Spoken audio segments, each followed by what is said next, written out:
Welcome back to the Talking Ketamine podcast. This is episode 53, Ketamine is Therapy Multiplier. Great to be here. Today we are looking at real-world data out of a clinic in Austin, Texas. We know ketamine changes the brain, but this new study asks a very human question. Does adding talk therapy make the medicine work better? And how do our age and childhood trauma change that response? So we covered a lot of studies on this show. Yeah. And usually they follow a pretty standard script. Oh, Right? for sure. Very clinical. Yeah, you get a university lab, a bunch of really strict inclusion criteria, and just this totally sterile environment where every single variable is controlled down to the temperature of the room. Down to the decimal point. Exactly. But this paper we're unpacking today, published by Kosted and colleagues, it feels really different. They call it a naturalistic study. Which is basically scientific shorthand for messy. Right, messy. It sounds nice, naturalistic, but it basically means they just looked at what happened in a regular clinic with regular people without controlling everything. Yeah. And my first thought when I read that was just pure skepticism. I mean, if you aren't controlling the variables, can we actually trust the data? Or is it just too much noise? That's a super fair critique, and it's the trade-off we always make in science. Controlled trials tell us if a drug works in a vacuum, but naturalistic studies tell us if it works in the real world. Right. In this case, we are looking at 224 patients at the Ketamine Clinic down in Austin. And these aren't volunteers who were carefully selected for someone's PhD thesis. These are people aged 17 to 84 who walked in off the street seeking relief. And paying for it. Yes. That is a huge differentiator here. In a lab trial, you're getting the treatment for free. Here, these people are actually opening their wallets. Yeah. And that brings us to the menu options because they had a real choice to make that cost real money. They did. The study compares two distinct paths that patients could take. On one side, you have the patients who chose the standard biomedical model. Let's call it the infusion-only group. They go in, they get the IV ketamine, have a nurse monitor their vitals, maybe listen to a playlist. But that's it. It is largely an internal, solitary experience. And then on the other side, you have the group that paid extra for the gold package, essentially, the KAT group. Ketamine-Assisted Therapy. Exactly. And this is a much bigger logistical commitment. Oh, absolutely. It involves preparatory sessions before the dosing to set intentions. Then a licensed therapist actually sits in the room during the infusion to provide support. And crucially, there are integration sessions afterward to help process the whole experience. So from a consumer standpoint, and honestly, that is what these patients are in this context, the question for you is pretty simple. If you are shelling out hundreds or thousands of dollars more for the therapist to be in the room, are you getting a better result? Right. Is the juice worth the squeeze? Exactly. Well, intuition says yes. I mean, we've spent years in the psychedelic space hearing that set and setting is everything. And that integration is where the actual healing happens. We use that one metaphor all the time, warming the clay. It's the classic analogy. Depression creates a rigid brain. It's like cold, hard clay.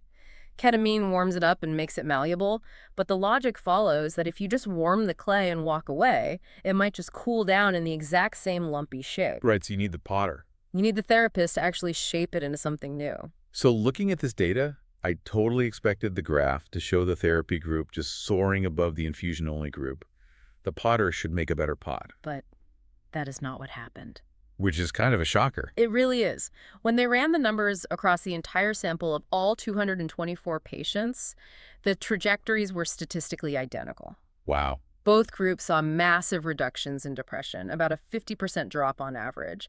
So the medicine worked. But the group that had the therapist in the room did not get better faster or more than the group that just listened to music. Man, if I'm one of those patients who paid for the extra therapy, I'm looking at this graph and asking for a refund. But is it really that black and white? Like, why wouldn't having a professional guide help?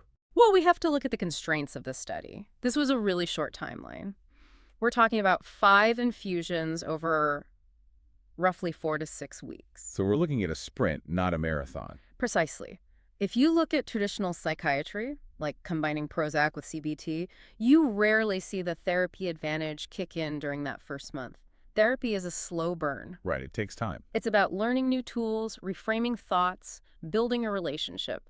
Ketamine, on the other hand, is a biological sledgehammer. So it sounds like in this really short window, the biological volume was just so loud, it drowned out the subtle signal of the talk therapy. That is the leading theory here. Oh. Also, the therapy in this study was described as unstructured. Okay, what does that mean exactly? It means it wasn't a rigorous protocol where you have homework and specific cognitive exercises. It was more of a supportive presence.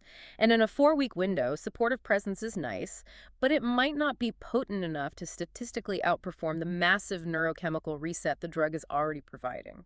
Got it. So the top-level headline is, therapy didn't add value. But when you really start digging into this paper, that headline feels super deceptive. Because average results hide the real story here. Completely. When they started slicing the data by who the patients actually were, the whole picture shifted. It falls apart entirely. The average patient doesn't really exist. No. Let's talk about the ghosts in the machine. They measured ACE scores, which stands for Adverse Childhood Experiences. Right. Abuse, neglect, household dysfunction. The ACE score is a very heavy number. It basically sums up the trauma load a person carried before they turned 18. And in almost every other area of psychiatry, a high ACE score is a bad prognostic sign. It is. If you have a high trauma load and I give you a standard SSRI antidepressant, you are statistically less likely to respond. You're generally considered treatment resistant. The clay is too hard, basically. The damage is just too deep for a simple pill to fix. That's the conventional wisdom. So the researchers naturally hypothesized that high trauma patients would struggle here too. But the data showed the exact opposite. This was the part that made me stop and actually reread the chart. You're saying the people with the worst childhoods had the best response to ketamine. They were the super responders. There was a direct correlation. Higher ACE scores predicted a steeper, more dramatic drop in depression symptoms. That feels so counterintuitive. Why would the most damaged brains heal the fastest? To understand that, we have to get into the mechanics of what severe stress actually does to the brain. Chronic stress, like growing up in a highly abusive home, causes synaptic atrophy. Atrophy is a pretty visceral word. It means wasting away. It's accurate, though. In areas like the prefrontal cortex, which is the part of your brain responsible for emotional regulation and planning, the connections between neurons literally shrivel up. It's like a city where the bridges have collapsed. The neurons are still there, but they aren't talking to each other effectively. And standard antidepressants don't rebuild those bridges. Not directly, and certainly not quickly. They boost the traffic, the serotonin, but if the bridge is out, more traffic doesn't actually help.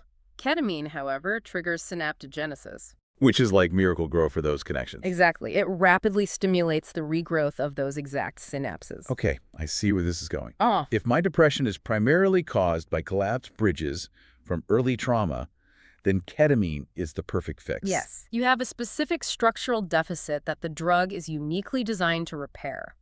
But if you have low trauma, your depression might not be caused by structural atrophy at all. It might be something else entirely. Right. So the ketamine still helps, but you don't get that massive, dramatic reconstruction effect simply because your bridges weren't collapsed in the first place. So for trauma survivors, this biological reset is the absolute key.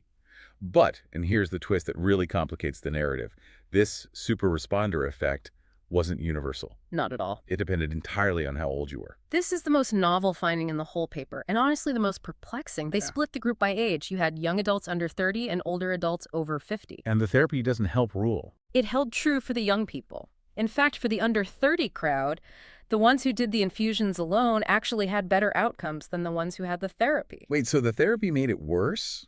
Or at least less effective? That seems wild.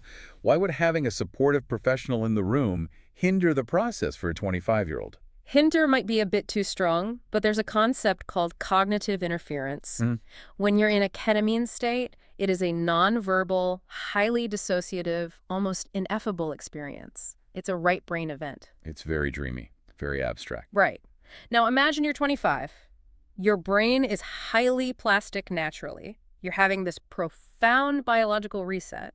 If you have a therapist in the room asking you to process this or talk about it or put it into language immediately, you might be shifting activity back to the analytical left brain way too soon. Oh, interesting. You're forcing a rigid structure onto an experience that desperately needs to be amorphous. It's like opening the oven door while the souffle is rising. You're interrupting the bake. That is a perfect analogy. For the younger brain, which is already more plastic and resilient, the biological reset of the drug might be all they need. The noise of talk therapy might actually distract from the internal repair work. So for the young folks, the clay shapes itself. Just warm it up and get out of the way. Basically. But then we look at the over 50 crowd, and the graph completely flips. A total reversal. For the older adults, the infusion-only approach was significantly less effective. The group that saw the real sustained benefit was the KT group, the ones with the therapist. So suddenly, the potter is essential. Essential. For a patient over 50, the data strongly suggests you cannot just rely on the chemical alone. You need the human connection. Why? Is the older brain just harder? In a sense, yes. Neuroplasticity naturally declines as we age. Our patterns of thinking, our habits, our entire worldview, they're much more calcified. Simply warming the clay might not be enough because the clay is stiffer to begin with. Makes sense. You need active manual help to reshape those deep grooves. But there's a social element here too, right? It's not just pure biology. The paper points heavily to social isolation. We know that loneliness is a massive epidemic among older adults right now. A 22-year-old might be deeply depressed, but they are likely surrounded by peers, noise, school, chaos. Their social brain is constantly active. Whereas a 65-year-old suffering from depression might be completely isolated. Exactly. For that older patient, the simple act of therapy itself, being seen, being heard, having a compassionate witness in the room, that might be addressing a root cause of the depression that the drug alone simply can't touch. The ketamine opens the door, but the therapist is the connection to the world that actually pulls them through. Exactly. That makes the naturalistic setting so important, because in a sterile lab, everyone gets the exact same interaction. But in the real world, a 20-year-old college student and a 65-year-old retiree are just living in completely different universes. And here's the real kicker regarding the trauma we talked about earlier. Remember how high trauma made the young people super responders? Right, the bridge building effect. Well, in the older group, high trauma was associated with worse outcomes. The trauma advantage completely disappeared. Oh, wow. That is heartbreaking. Why does the exact same trauma that primes a young brain for healing become a liability later in life? It speaks to the chronicity of the wound. If you're 25 with a high ACE score, that trauma happened maybe 10 or 15 years ago. The bridges are out, but the landscape is still somewhat fresh. If you're 65 with a high ACE score, you have been living with those collapsed bridges for half a century. Right. You've built your entire adult life around those gaps. You've developed coping mechanisms, avoidances, really rigid psychological scars. So simply regrowing the synapse isn't enough anymore.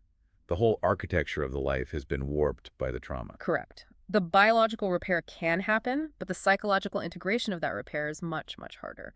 And that is why the therapist becomes non-negotiable for that demographic. You need someone to help you navigate a world that suddenly looks different, because you aren't just fixing a connection, you are undoing decades of compensatory behavior. This completely destroys the one-size-fits-all marketing we see for so many ketamine clinics. You know, the come in, get your infusion, change your life billboards. It really does. It implies that personalized medicine isn't just about your DNA. It's about your biography. It's about where you are on your timeline. If you're young and traumatized, the biology is doing the heavy lifting. If you're older, the relationship is doing the heavy lifting. I want to touch on one really practical finding from the study that applies to everyone, regardless of age, because they tracked when the improvement actually happened. And it wasn't a steady climb. No, it was a decelerating curve. Which means? It means the biggest bang for your buck happens right at the start. The most dramatic drop in symptoms occurred within the first few infusions. By the time patients got to the 4th or 5th dose, they were still improving, but the rate of change had slowed down significantly. So if you're sitting there after 3 infusions thinking, I don't feel anything, maybe it'll magically kick in on number 6, the data suggests probably not. The probability drops off. It really validates the clinical practice of front-loading. You hit the depression hard and fast. If the biological key is going to fit the lock, it usually turns pretty quickly. This is really actionable info for people. I mean, these treatments are incredibly expensive. Knowing that the early response is predictive can really help you decide whether to keep going or to pivot. And knowing your own profile helps you decide how to start. If I were advising a 20-year-old with a history of childhood trauma based purely on this data, I might say, save the money on the high-end therapy package for now. Let the medicine do its work. Use that money for integration later if you find you need it. But if I'm advising my 60-year-old aunt who has been struggling for decades, I would absolutely say do not do this alone. The data suggests the infusion-only route is significantly less likely to help her. She needs the container, she needs the potter to shape the clay, or the heat will just dissipate. it's just such a powerful reminder that we aren't just brains in jars. We are complex historical beings. The interaction between a molecule and a life story is really where the magic or the failure actually happens. And that is exactly why we need more of these messy naturalistic studies. A randomized controlled trial eliminates the variables of life. But we live in the variables. Right. It makes you wonder if the future psychiatry isn't just about inventing better drugs, but getting much, much better at matching the drug to the specific chapter of a person's life story. That's the real frontier. So the medicine might open the door, but therapy helps you walk through it. And our personal history dictates just how heavy that door is. Exactly. Ketamine is a powerful catalyst, but this real-world clinical data reminds us that we are treating human beings with complex pasts, not just brains in a vacuum. Treating the whole human. Thanks for listening to the Talking Ketamine podcast. We'll catch you on the next one.